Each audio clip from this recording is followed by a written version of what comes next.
Territorio, Obreros de la Hora Undécima, presenta su programa La Final Trompeta, con el doctor William Soto Santiago. Gracias, Señor, porque eres bueno. Gracias por tu infinito amor. Gracias por tus misericordias.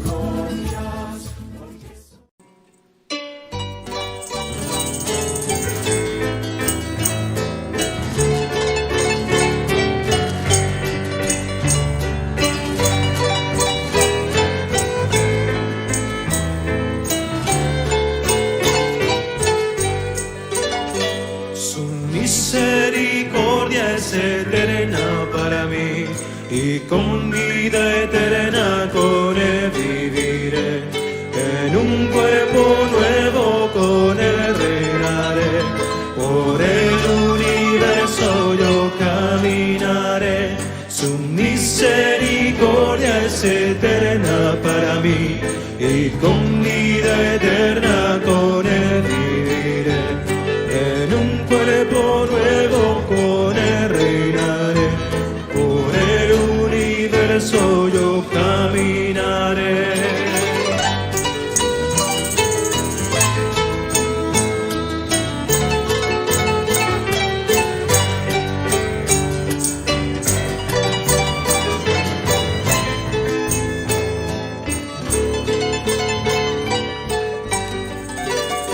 Su misericordia es eterna para mí, y con vida eterna con él viviré.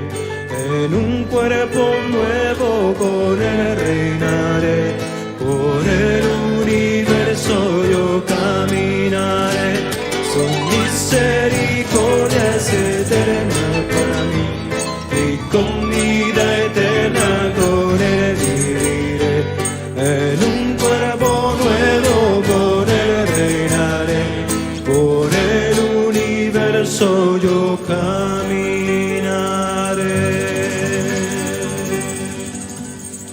Por el universo yo caminaré.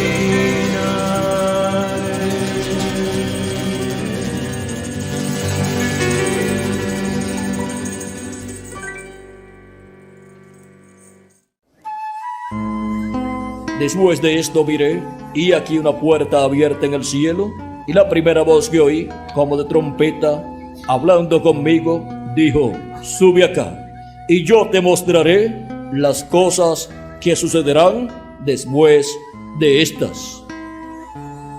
A continuación, el doctor William Soto Santiago en un segmento de una de sus conferencias.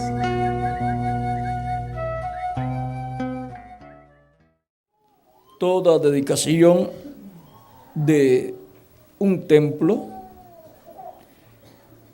es tipifigura del templo de Dios, del templo de Jesucristo, el cual Él está construyendo de etapa en etapa, de edad en edad, y es también tipo y figura del templo que está en el cielo. Y ahora veamos la dedicación de un templo que fue fabricado, construido, y en donde no se escuchó ruido de martillos. Y ahora vean ustedes, fue una construcción muy especial porque no se escuchó ruido de martillos. Y decirle a un grupo de personas que construyan un templo y que no se escucha ruido de martillos, le dicen así, dicen: no, ustedes están buscando a unos contratistas raros, diferentes a nosotros, por lo tanto nosotros usamos martillos, usamos clavos, usamos serrucho, usamos todas estas herramientas y hacen bastante ruido. Así es que no tenían esa clase de carpinteros allí, carpinteros que no hacían ruido con martillos ni cosas así. Traían ya todo listo y lo iban colocando, ensamblando. Y ahora vamos a ver aquí cuando el rey Salomón dedicó ese templo. Recuerden que un templo sin lugar santísimo, estos templos que eran construidos en medio del pueblo hebreo, sin lugar santísimo no sería un templo, porque el lugar santísimo es donde está la presencia de Dios. Y ahora veamos en el capítulo 8, Primera de Reyes, capítulo 8.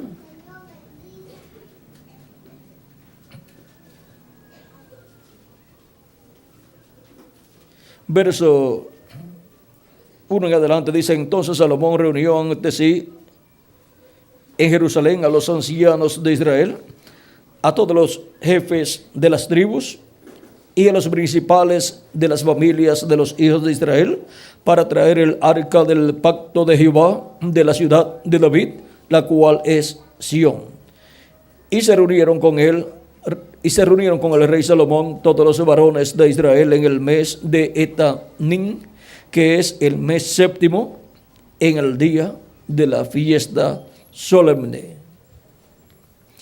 Y vinieron todos los ancianos de Israel, y los sacerdotes tomaron el arca, y llevaron el arca de Jehová, y el tabernáculo de reunión, y todos los utensilios sagrados que estaban en el tabernáculo, los cuales llevaban los sacerdotes y levitas.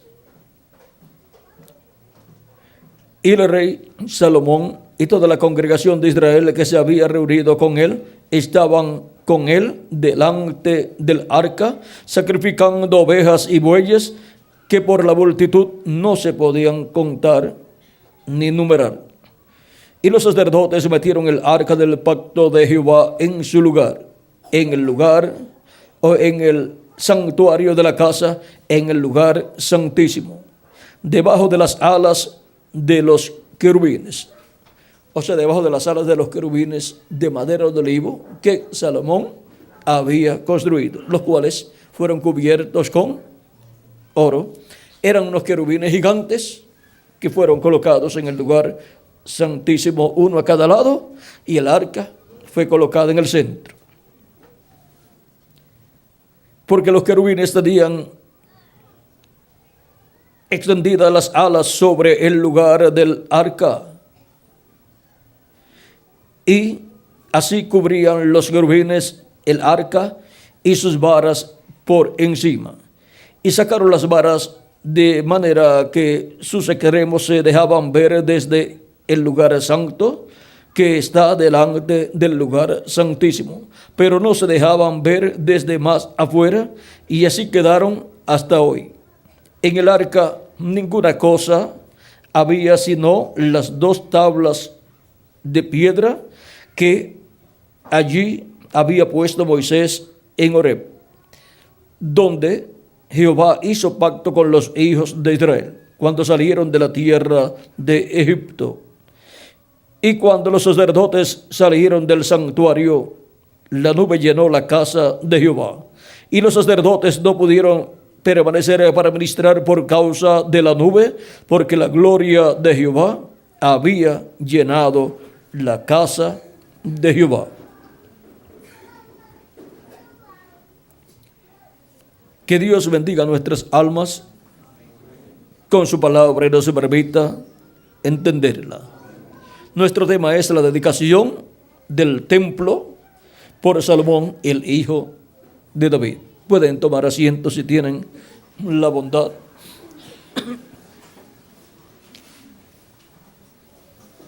La primera dedicación de un templo para Dios la realizó el profeta Moisés. Por orden divina, Dios le mostró el plano divino. O sea que Moisés vio el templo del cielo, y Dios le mostró cómo construir en la tierra un templo que tipificara el templo del cielo. Y Dios le mostró todos esos símbolos que él tenía que colocar en ese tabernáculo, y le dijo cómo hacer ese tabernáculo, qué le pondría por techo, qué le pondría por paredes, qué le pondría por piso y así por el estilo. Y las cosas que estarían dentro de ese templo. Y luego el mismo Moisés ofreció el sacrificio del becerro o becerra bermeja, y luego ofreció también el sacrificio del macho cabrío. Y vean ustedes, llevaron allá dentro del lugar santísimo, llevó dentro del lugar santísimo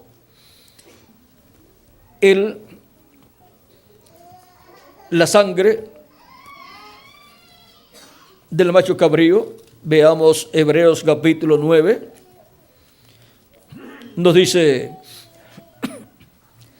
ahora así fue bajo el primer pacto, dice, capítulo 9, verso 16 en adelante, dice, porque donde hay testamento es necesario que intervenga muerte del testador, porque el testamento con la muerte se confirma, pues no es válido entre tanto que el testador vive, de donde ni aún el primer pacto fue instituido sin sangre, porque habiendo anunciado Moisés todos los mandamientos de la ley a todo el pueblo, tomó la sangre de los becerros y de los machos cabríos con agua, lana escarlata y hisopo, y roció el mismo libro y también a todo el pueblo, diciendo, esta es la sangre del pacto que Dios os ha mandado. Y además de esto, roció también con la sangre el tabernáculo y todos los vasos del ministerio. Y casi todo es purificado según la ley, con sangre, y sin derramamiento de sangre no se hace remisión. Fue pues necesario que las figuras de las cosas celestiales fuesen purificadas así. O sea que todos aquellos símbolos que estaban allí dentro del templo, o sea, todas las cosas que Moisés allí hizo, son nada menos que los tipos y figuras de las cosas celestiales, de las cosas del cielo. Por eso el tabernáculo que construyó Moisés representa el templo celestial y también representa a la iglesia del Señor Jesucristo, porque la iglesia del Señor Jesucristo es un templo espiritual. Dice, pues fue pues necesario que las figuras de las cosas celestiales fuesen purificadas así, pero las cosas celestiales mismas con mejores sacrificios que estos. Las cosas celestiales serían purificadas con sangre, pero no con sangre de un animalito, sino con la sangre preciosa de nuestro amado Señor Jesucristo. Y por eso, siendo que los miembros de la iglesia del Señor Jesucristo vienen del cielo, vienen de la séptima dimensión, sus almas vienen de la séptima dimensión, y pasan por este planeta Tierra, donde tienen un cuerpo mortal, corruptible y temporal, y por consiguiente han aparecido en un valle de sombra y de muerte, en donde cada alma de Dios tiene que agarrarse de la vida eterna que es Jesucristo, porque de otra forma pierde su vida, pierde la vida eterna, se le escapa la vida eterna.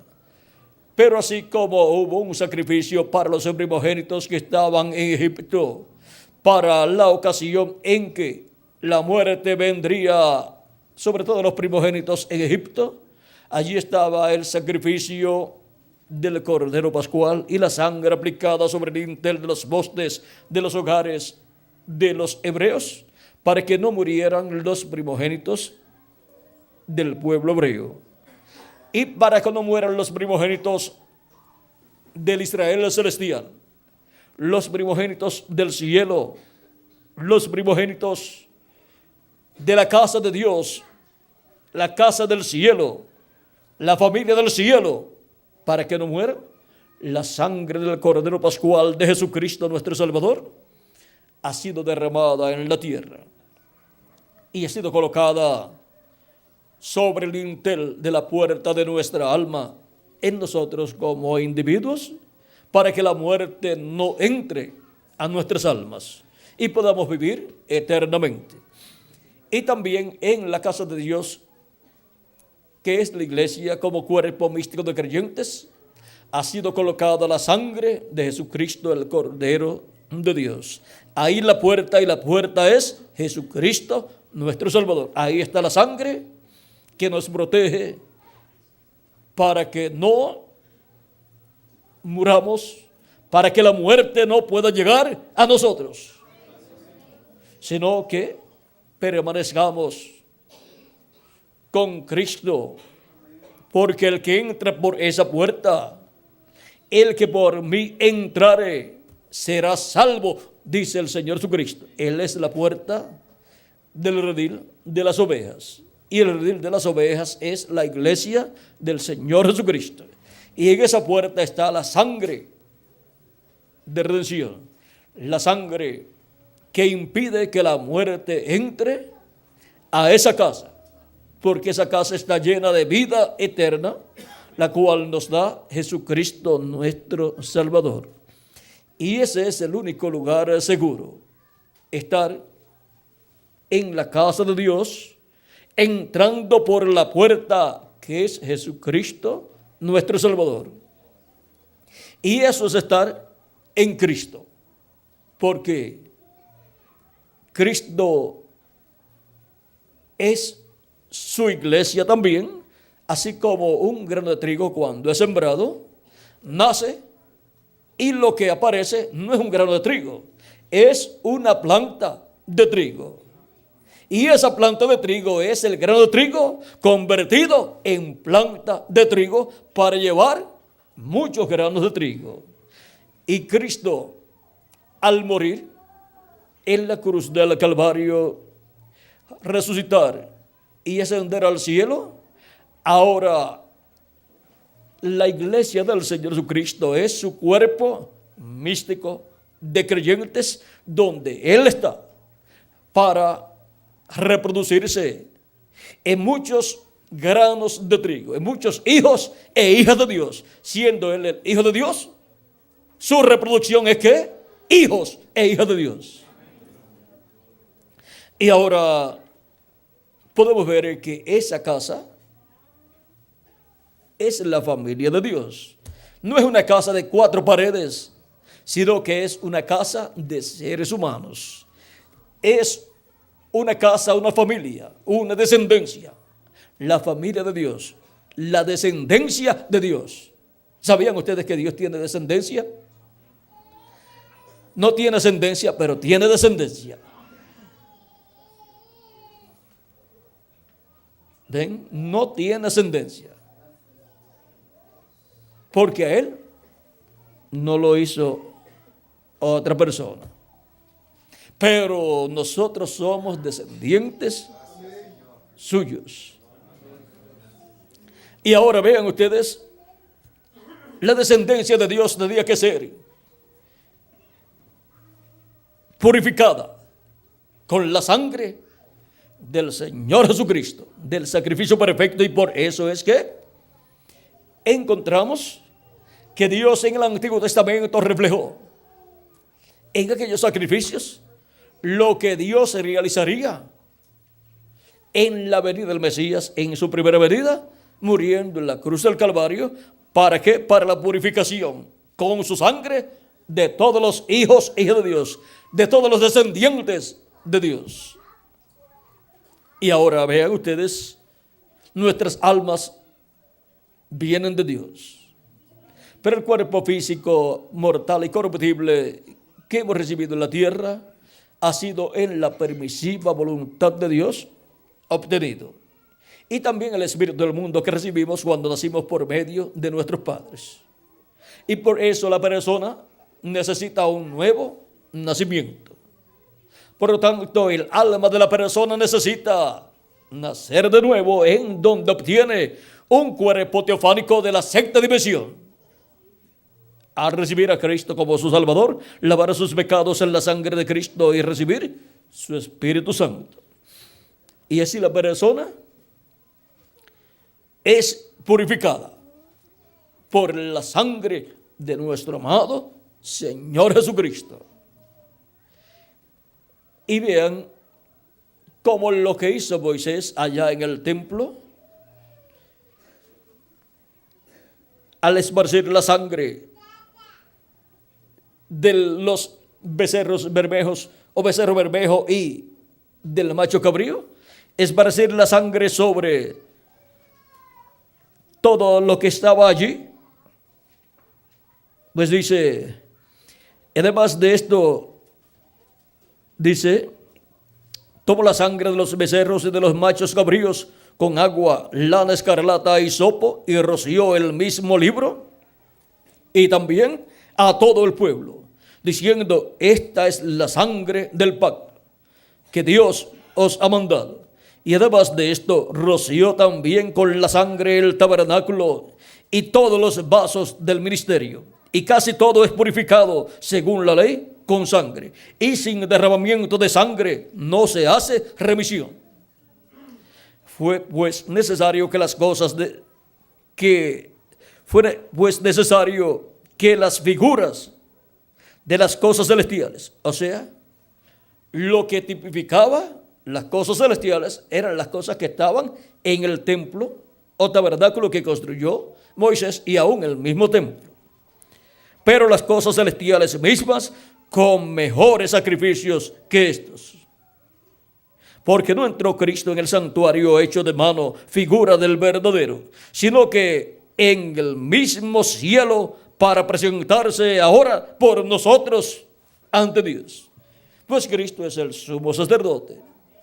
Siendo el sumo sacerdote, no del templo terrenal, por eso cuando murió, no presentó su sangre en el templo que estaba allí en Jerusalén, sino que la llevó al lugar santísimo del templo de Dios en el cielo, y allí se presentó por nosotros, para interceder por nosotros, para reconciliarnos con Dios. O sea que el ser humano sin Cristo está perdido. Sin Cristo, el ser humano no puede vivir eternamente. Solamente vive una temporada de tiempo aquí en la tierra y después será juzgado. Y miren lo que sucederá. Vamos a leer en San Juan capítulo 3. A esta verdad bíblica todo ser humano se tiene que enfrentar. Y el que no lo haga estando viviendo en la tierra, después tendrá que enfrentarse a las consecuencias por no haberse enfrentado mientras vivió en la tierra. Dice capítulo 3 de San Juan, verso 14 en adelante, y como Moisés levantó la serpiente en el desierto, así es necesario que el Hijo del Hombre sea levantado. Cuando Moisés levantó la serpiente de bronce en el desierto en una vara, las personas que eran mordidas por serpientes venenosas miraban a esa serpiente de bronce y quedaban libres del efecto del veneno de las serpientes. No morían. Las personas que no miraban morían. ¿Por qué? Porque aquella serpiente de bronce representa el pecado ya juzgado. Y si ya estaba juzgado, pues la persona no tenía que morir por su pecado. Por lo tanto, el veneno de las serpientes que mordían a las personas era anulado. Y ahora, aquella serpiente de bronce representa a Cristo siendo levantado en la cruz del Calvario para que toda persona que mira a Jesucristo y lo recibe como su Salvador, el veneno del pecado sea quitado, sea anulado y podamos vivir eternamente. Para que así no muramos, no tengamos que morir, sino que podamos vivir eternamente. Pero las personas que no miran a esa serpiente de bronce, allí en el Antiguo Testamento, tenían que morir. Las personas que eran picadas o mordidas por esas serpientes venenosas. Y recuerden que en el huerto del Edén, la serpiente antigua, la serpiente allá, mordió la raza humana con el pecado. El veneno del pecado lo introdujo en la raza humana. Y esa es la causa de la muerte del ser humano. Tanto de la muerte física como de la muerte espiritual. Y ahora, para que el ser humano no muera eternamente, sino que pueda vivir eternamente, hay que colocar nuestra vista, nuestra mirada a Cristo, a Jesucristo crucificado, y recibirlo como nuestro Salvador, como el sacrificio por el pecado, para que quede anulado el veneno del pecado que introdujo la serpiente allá en el huerto del Edén. Ven, no hay otra salida para el ser humano. Hay personas muy sabias en la tierra que piensan que por su sabiduría y porque han obtenido grandes grados o doctorados o son científicos, creen que tienen algo importante, pero no. Se tiene algo importante cuando la persona ha recibido a Cristo como su Salvador. Eso es lo más importante que usted obtiene, porque usted está recibiendo vida eterna y está siendo anulado el veneno del pecado que introdujo la serpiente ya en el huerto del Edén. Pero vean, ningún ser humano por su propia sabiduría o por su propio dinero puede obtener vida eterna. Ninguna persona puede anular el veneno del pecado introducido allá en el huerto del Edén, en la raza humana. Solamente mirando a Jesucristo, nuestro Salvador, recibiéndolo como nuestro Salvador, es que queda anulado el veneno del pecado y queda anulada la muerte. Por lo tanto, podremos vivir eternamente con Jesucristo. Aunque nuestro cuerpo físico se muera, no hay ningún problema.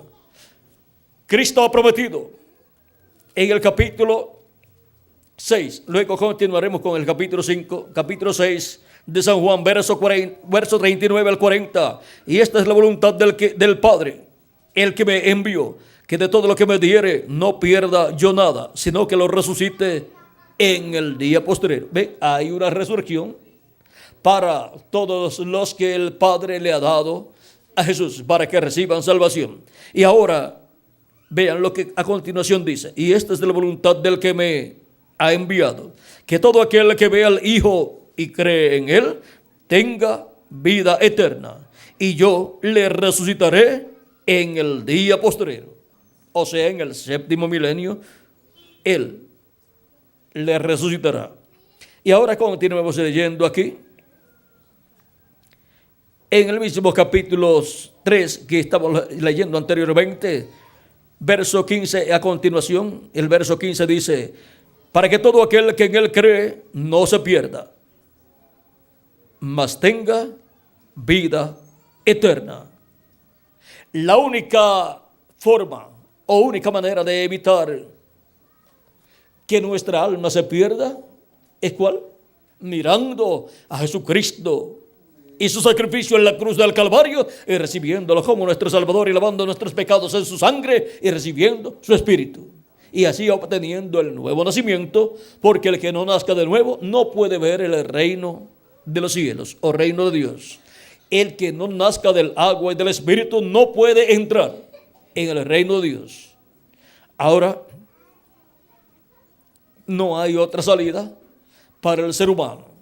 La única salida es mirando a Jesucristo como nuestro Salvador, recibiéndolo como nuestro Salvador, lavando nuestros pecados en su sangre y recibiendo su Espíritu Santo. Hemos escuchado al Dr. William Soto Santiago dándonos a conocer el misterio de la segunda venida de Cristo. Reciba estas publicaciones impresas en libros, grabadas en audio y video, dirigiéndose a la siguiente dirección: Auditorio Obreros de la Hora Undécima, ubicado a una cuadra al norte del campo de fútbol Salinas 2, La Blanca, San Marcos. Reuniones en este lugar todos los viernes a las 5 de la tarde y domingos a las 8 de la mañana. La entrada es completamente libre. Comuníquese con nosotros a los teléfonos 5896-0151 y 3333-9709. Visite nuestra página oficial en internet www.carpa.com. Que Dios les continúe bendiciendo y será hasta una próxima ocasión.